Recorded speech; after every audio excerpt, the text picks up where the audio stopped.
Quero convidar os irmãos para meditar na palavra do Senhor comigo, abrindo as suas Bíblias no Evangelho de Jesus Cristo, conforme se acha em João, capítulo 11.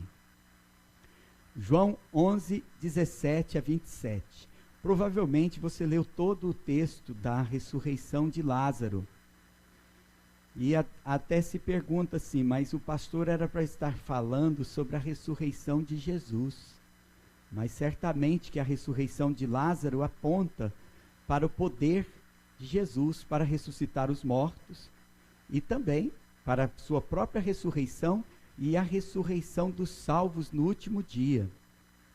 Então hoje nós estamos meditando numa série de sermões intitulada Saindo da Sepultura, o terceiro sermão, o benefício da promessa de Jesus. Vamos ler então os versos antes de ler os versos, eu quero fazer uma recapitulação com os irmãos. O benefício da amizade de Jesus, nós já vimos.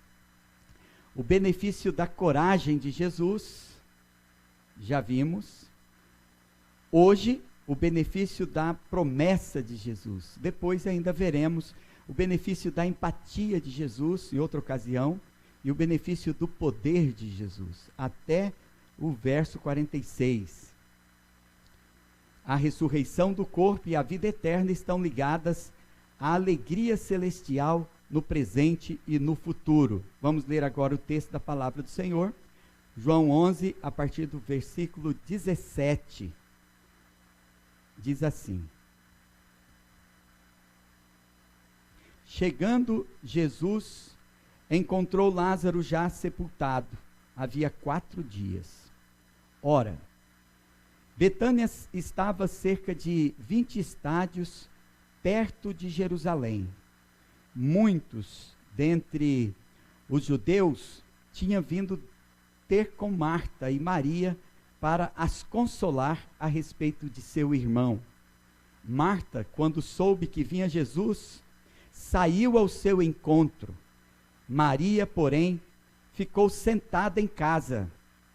Disse, pois, Marta a Jesus: Senhor, se estiveras aqui, não teria morrido meu irmão.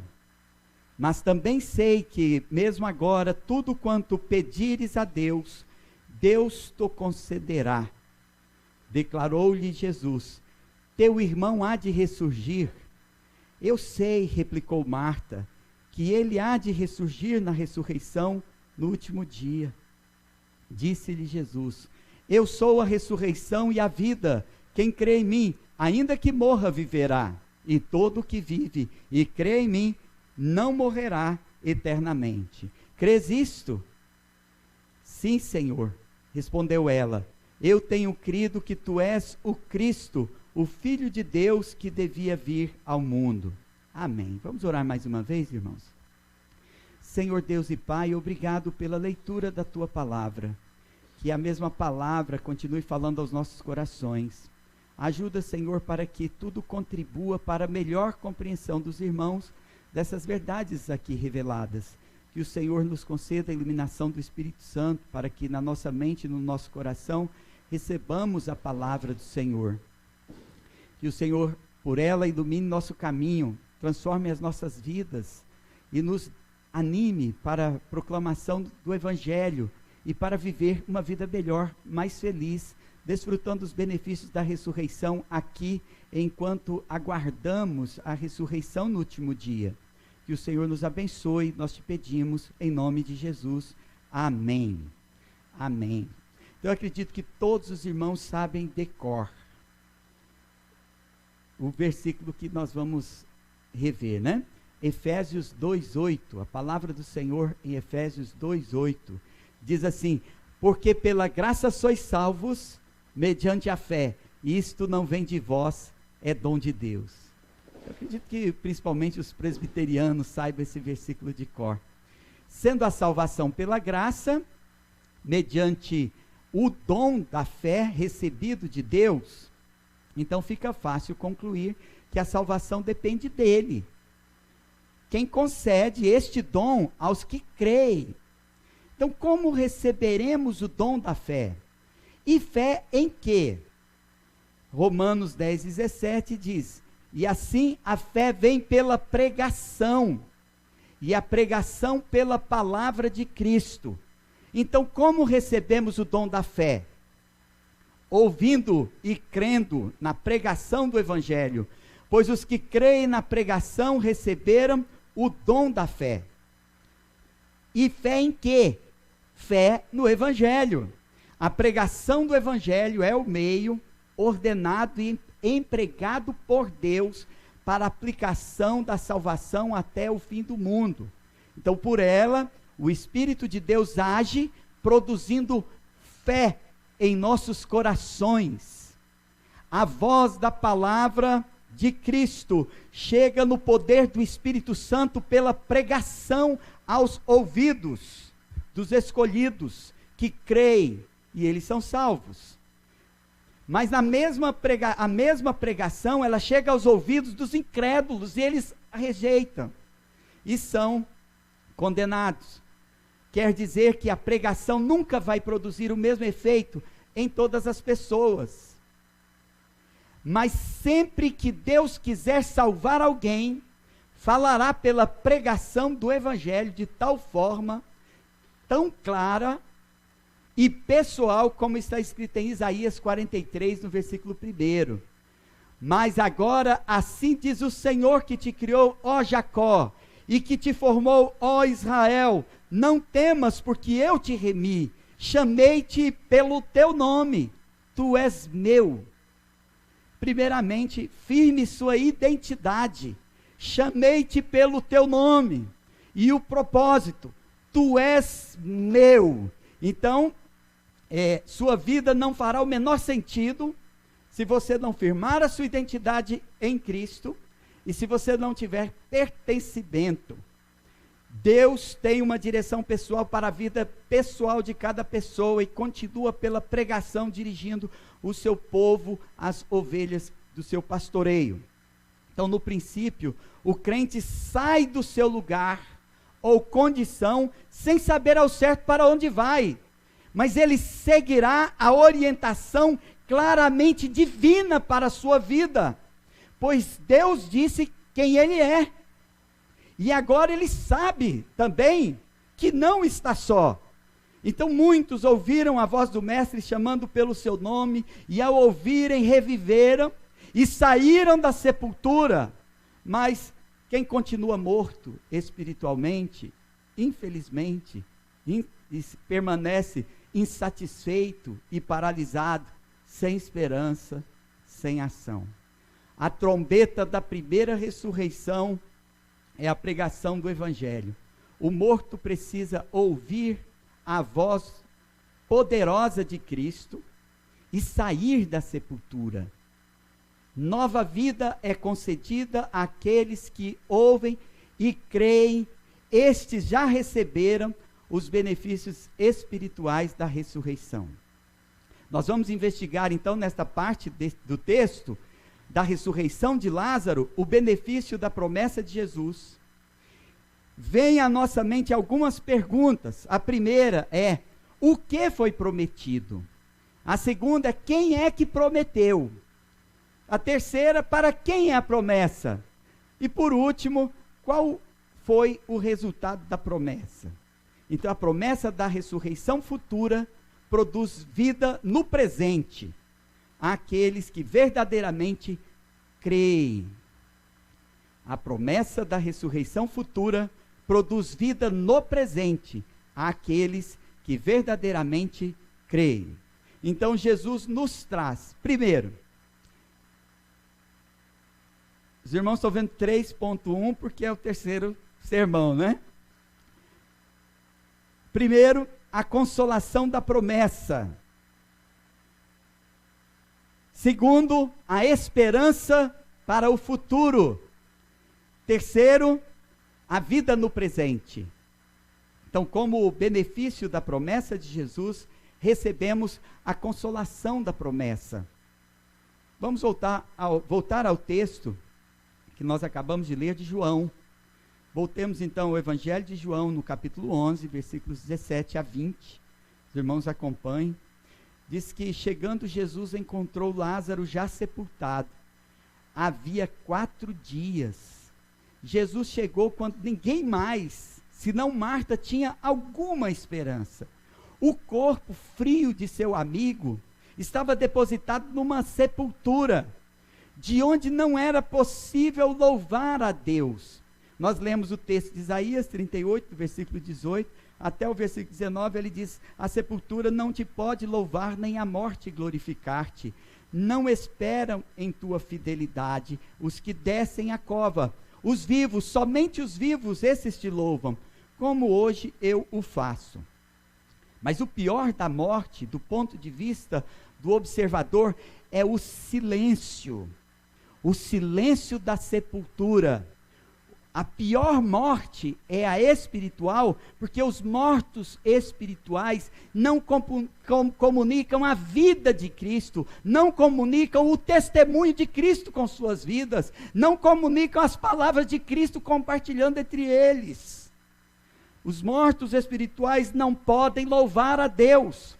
Eles se afastam do culto, ou eles oferecem o culto hipócrita que Deus não aceita. Continuam no silêncio da sepultura. João 11, então, no versículo 18, diz: ora, Betânia estava a cerca de 15 estádios perto de Jerusalém.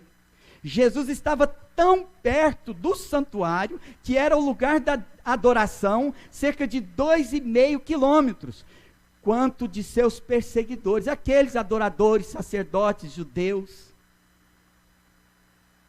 Ele estava tão perto daqueles que tramavam a sua morte.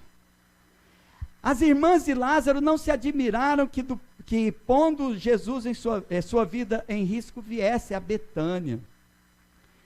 Então no versículo 19 diz: muitos dentre os judeus tinham vindo ter com Marta e Maria para as consolar a respeito de seu irmão. Certamente, dentre esses judeus, alguns eram ouvidos das autoridades do templo.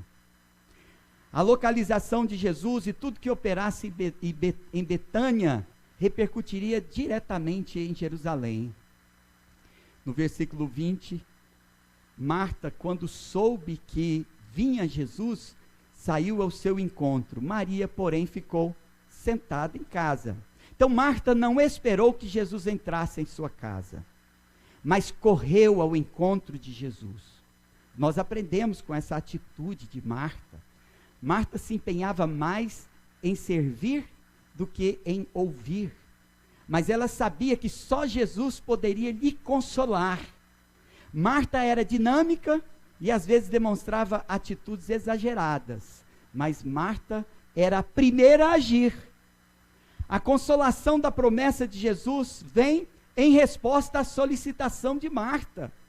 No versículo 25, então, João 11, 25, disse-lhe Jesus: eu sou a ressurreição e a vida, quem crê em mim, ainda que morra, viverá. A atitude de Marta, ao buscar o Senhor, a consolação, foi melhor do que a de Maria. Maria não poderia ser consolada pelos judeus, mas não correu ao encontro de Jesus. Se deteve em casa, cercada por esses judeus hipócritas, formalistas e hostis a Cristo. Como Maria poderia ser consolada, cercada por quem estava? Marta tomou a decisão certa. Ela saiu de sua casa ao encontro de Jesus. Quem valeria ao morto se Cristo não pudesse ressuscitá-lo? Os amigos, a sabedoria, os bens do morto não valem nada. Como diz o salmista no Salmo 49, versículos 7 a 10, ao irmão verdadeiramente ninguém o pode remir, nem pagar por ele a Deus o seu resgate, pois a redenção da alma deles é caríssima, e cessará a tentativa para sempre, para que continue a viver perpetuamente e não veja a cova, porquanto vê-se morrerem os sábios e perecem tanto o astuto como o inepto, os quais deixam a outros as suas riquezas. Então não importa quanto obscura seja a realidade ao nosso redor, não fiquemos em casa. Saia e busque a consolação na promessa do Senhor. O que está prometido, a ressurreição e a vida. Com o benefício da promessa de Jesus, nós recebemos a consolação da promessa. E em segundo lugar, a esperança para o futuro. Continuando então em João 11, versículo 21 até o versículo 24, disse, pois, Marta a Jesus, Senhor, se estiver aqui, não teria morrido meu irmão. Primeiramente, disse, pois, Marta a Jesus, Senhor. Ela reconhece que Cristo é o Senhor. E sendo o Senhor, ela sabe que Ele não cede aos caprichos humanos. Logo, ela não fez nenhuma queixa ou censura com essas palavras. Entendamos, quando diz, se estiveras aqui, ela expressa seu pesar pela morte do seu irmão, mas revela humilde confiança. Marta crê que se o mestre estivesse ao lado de Lázaro durante a enfermidade, certamente ele não teria morrido. Sua fé cresce sob o olhar do Senhor de tal forma que faz um pedido digno de uma fé triunfante, no versículo 22. Mas também sei, mesmo agora, tudo quanto pedires a Deus, Deus te concederá. Só para ter certeza que você está entendendo, quem você pensa que é esnobando seu diploma? Olha, veja para o Lázaro ali, cercado de amigos, mas que não podiam fazer nada. Toda a sua sabedoria acabou. Ele tinha uma bela propriedade, era um lugar aprazível, apesar de que Betânia significa casa dos pobres. Era um lugar de refúgio, de descanso dos trabalhadores. Está aí um bom nome para você colocar para um spa evangélico, né? Betânia. Mas quem você pensa que é por causa do teu dinheiro? Ou você tem a Cristo ou você não tem nada. Qual foi a diferença para Lázaro? O que lhe valeu agora? A amizade dele com Jesus. Foi a única que lhe valeu. Pois na sepultura, depois de algum tempo, todos nós ficamos iguais. Ó, trouxe até aqui a fotografia de vocês aqui, ó. Chega a minha mais para cá, senão não aparece a deles.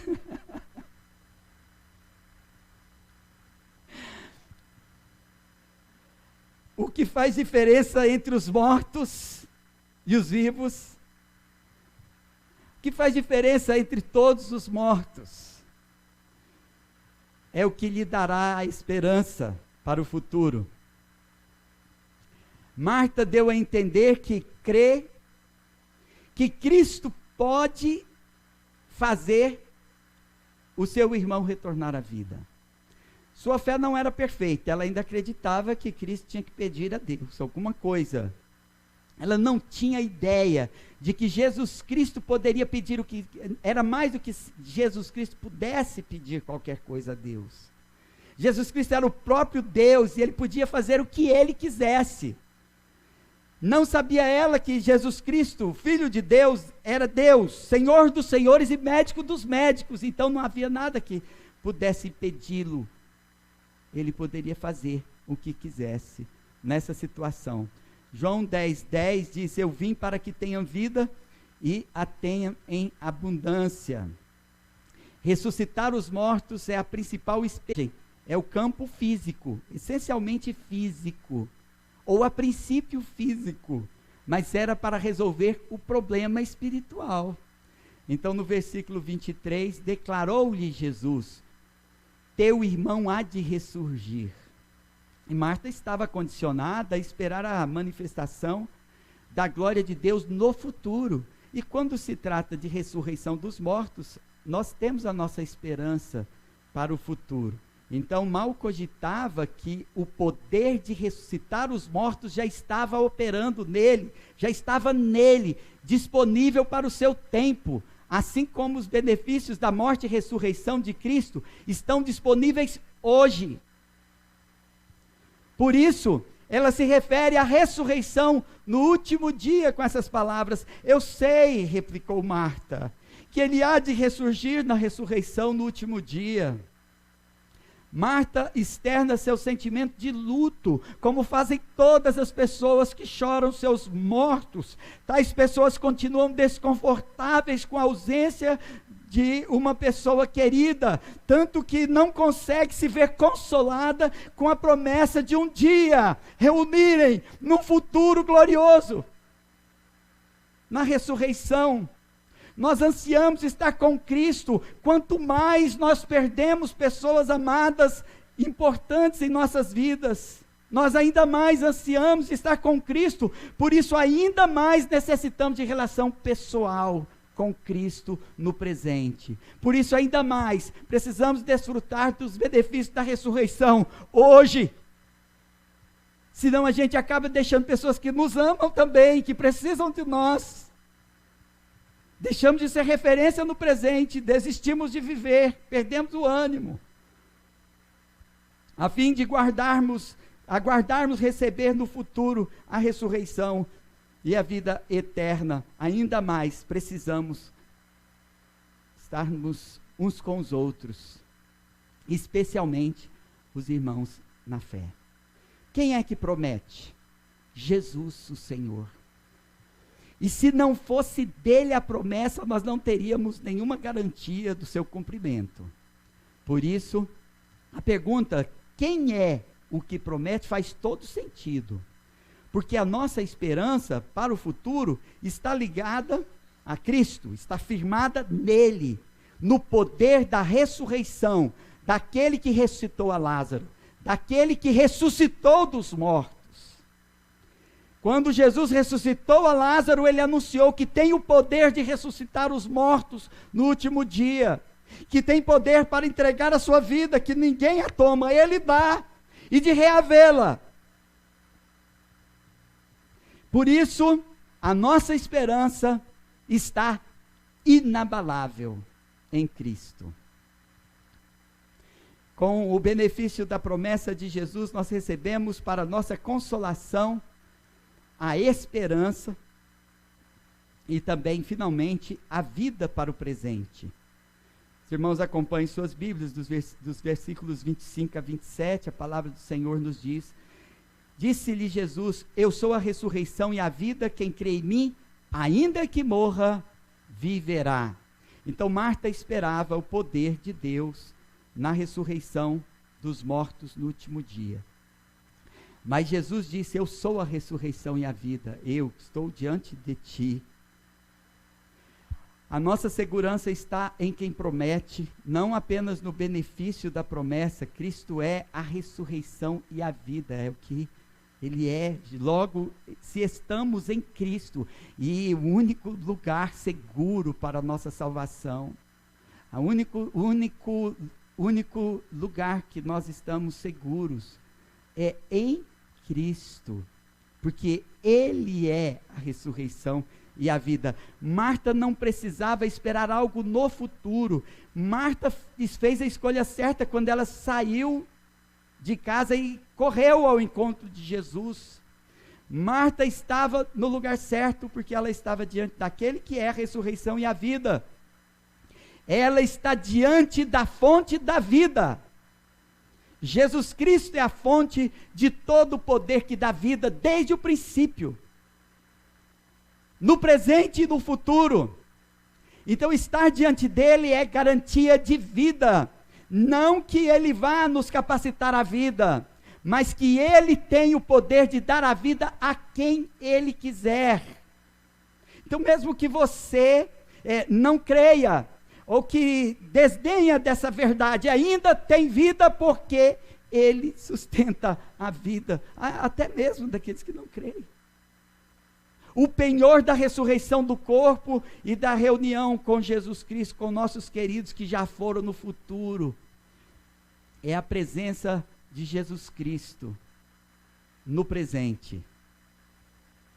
Então, ele disse no versículo 25, quem crê em mim, ainda que morra, viverá. Quem crê está nele e tem a vida eterna. Então, o ensino essencial dessa passagem aqui, contido na promessa de Jesus, é que Jesus tem o poder de ressuscitar os mortos.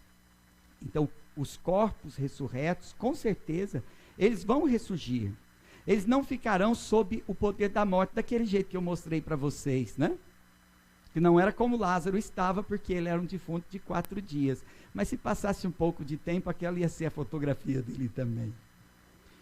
Os mortos espirituais, eles recebem, assim como o sopro da vida, o sopro do Espírito, para que vivam espiritualmente. João 11, versículo 26, diz assim, e todo o que vive e crê em mim, não morrerá eternamente. Crês isto? Ela já tinha, para nós tinha sido suficiente, né? Ela já tinha mostrado uma fé triunfante, com toda a sua esperança, mas Jesus Cristo gosta de perguntar se nós cremos de verdade. A fé em Cristo é a fonte da ressurreição espiritual e consiste na experiência. Veja que ela tinha acabado de demonstrar a fé, mas a fé dela precisava ainda continuar sendo demonstrada. Então é algo presente, que precisa ser permanente, e é desfrutado então a alegria celestial no presente. Nossa vida não pode ser afetada por nenhuma mudança no estado do nosso corpo. Todos nós experimentamos mudança no estado corporal e nas circunstâncias também da vida. Nós às vezes somos afetados porque ignoramos tão grande poder, porque nós já temos ou já pertencemos a Ele, nós já estamos nele e Ele é a ressurreição e a vida. Então, o que se chama morte não passa de um incidente no curso de uma vida que não termina.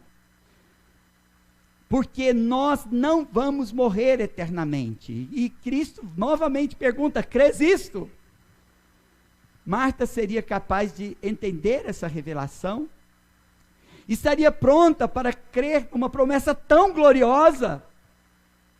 Marta não responde de si mesma. Porque os eleitos de Deus não respondem a Deus de si mesmo, irmãos. Esse mistério é revelado na palavra de Deus, que os eleitos respondem com o Espírito Santo, e como o Espírito Santo revela de forma afinada com o Evangelho.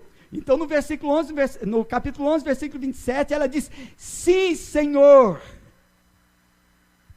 eu tenho crido que tu és o Cristo, o Filho de Deus que devia vir ao mundo. Marta responde como lhe foi revelado pelo Espírito Santo. Uma fé verdadeira com a clareza do Espírito Santo. Sua esperança está centralizada na pessoa do seu Senhor. O que Marta recebeu foi revelado do Espírito Santo, mas não aconteceu só com Marta do Evangelho, né? Isso nos é assegurado não somente na perspectiva do Evangelho de João, mas também na perspectiva do Evangelho de Mateus sobre Pedro, na conclusão de Jesus a respeito dessa resposta. Mateus 16, respondeu Simão Pedro disse, tu és o Cristo, o Filho de Deus. Pedro respondeu, como Marta. Então Jesus lhe afirmou, bem-aventurado é Simão Barjonas, porque não foi carne e sangue que te revelaram, mas meu Pai que está nos céus. Então o propósito de João, ao narrar o milagre da ressurreição de Lázaro, como um sinal, é descrever a ampliação e o desenvolvimento da fé, e a nossa dependência do Espírito Santo, que é o seu doador. Então, com a consolação e a esperança da vida eterna no futuro, Cristo já nos concede essa nova vida, essa felicidade celestial no presente, aos que confessam que Jesus Cristo é o Filho de Deus, o Filho do Deus vivo que devia vir ao mundo. Veio, morreu, ressuscitou e vive. Então a promessa da ressurreição futura produz vida no presente àqueles que verdadeiramente creem. Acontece como o benefício da ressurreição, o que nós vimos, a consolação da promessa, a esperança para o futuro, a vida para o presente, mas nós devemos entender bem a diferença entre a ressurreição de Jesus e a ressurreição de Lázaro. Lázaro reviveu em seu corpo mortal e depois morreu. Crê-se que ele morreu porque tentaram apagar o testemunho do Lázaro depois de ressuscitado, matando ele de novo, que aí parasse com essa história de falar que Jesus Cristo tem poder para ressuscitar os mortos. Mas Lázaro ressurgiu num corpo mortal. Jesus ressuscitou num corpo glorificado, com a glória imortal. Jesus ascendeu ao céu diante de testemunhas, onde vive, de onde reina, também dentro dos nossos corações. E para sempre. Lázaro aguarda a ressurreição no último dia, aquela que Marta esperava para ele até que Jesus Cristo ressuscitasse, porque ali estava aquele que é a ressurreição e a vida. A autorrevelação de Jesus incita o ódio nos judeus, porque eles não viviam espiritualmente, para que crescem. Em contraste, Jesus ressuscita Lázaro porque ele é aquele que concede vida. Eles eram mortos e amavam a morte. Jesus Cristo é vida e ama a vida. Então isso nos faz pensar na primeira ressurreição, que é espiritual, e fortalece a nossa segurança na segunda ressurreição, que é física. Então, assim como Cristo ressuscitou os mortos, vão ressurgir os seus corpos mortais, os corpos dos que estiveram vivos, também serão glorificados e revestidos da imortalidade. Um dia, do mar, das cinzas, do pó da terra, os corpos vão ressurgir, vão refulgir a glória eterna de Jesus, o Rei dos Reis. O que ama muito essa vida, irmãos, ele não se apropria dessas promessas. Promessas de ressurreição dos corpos no fim dos tempos, promessa de vida eterna, quando alguns ressuscitarão para a glória eterna e outros para a condenação eterna. Então a primeira ressurreição, ela já no presente é uma invasão do celestial no terreno, mas de forma tão sutil, despercebida dos carnais. Ah, mas a outra, gloriosa, todos os olhos contemplarão. Ela é despercebida dos carnais porque eles permanecem nas suas sepulturas. Mas até mesmo os que morreram ressuscitarão para o juízo. Então existe diferença entre os ouvintes do chamado, como existe diferença entre morto e morto, ressurreição e ressurreição. Mateus 22:14 diz: porque muitos são chamados, mas poucos os escolhidos. Então os escolhidos ouvem a pregação e eles rompem com a morte. Primeiramente eles ressuscitam e saem, o que é um emblema do verdadeiro arrependimento ou mudança. Os que creem experimentam uma virada em suas vidas. Lázaro morreu, ele foi sepultado, mas ele ouviu o Senhor chamar pelo seu nome. Jesus chamou: Lázaro, vem para fora. E ele saiu da sepultura. Então, quando a voz de Cristo chamar eficazmente o morto da sua sepultura, ele vai se levantar. Mas aqueles que morreram em Cristo vão ouvir chamar pelo seu nome.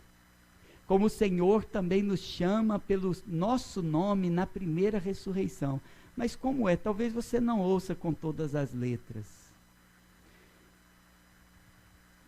Mas você que leu comigo hoje Isaías 43, primeiro, sabe que é pessoal o chamado.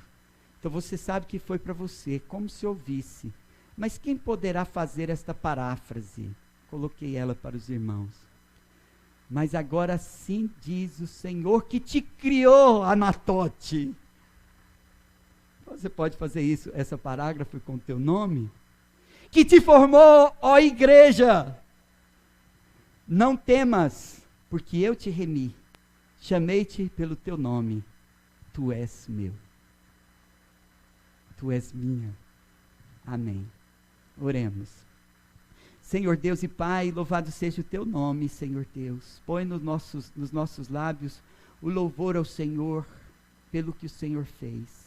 Hoje nós louvamos ao Senhor, louvamos sempre, Senhor. Sempre nos reunimos para o louvor da sua glória, mas especialmente pela ressurreição dos mortos que agora vivem no Senhor, pela ressurreição dos mortos que agora dormem no Senhor, mas o Senhor nos acordará no último dia. Que o Senhor nos desperte agora, ponha nos nossos lábios o louvor e as ações de graças, o testemunho do Evangelho nos nossos lábios, agora por canção, mas o tempo todo, por nossas palavras e também pelo nosso testemunho, por nossas boas obras, para louvor da tua glória, em nome de Jesus. Amém.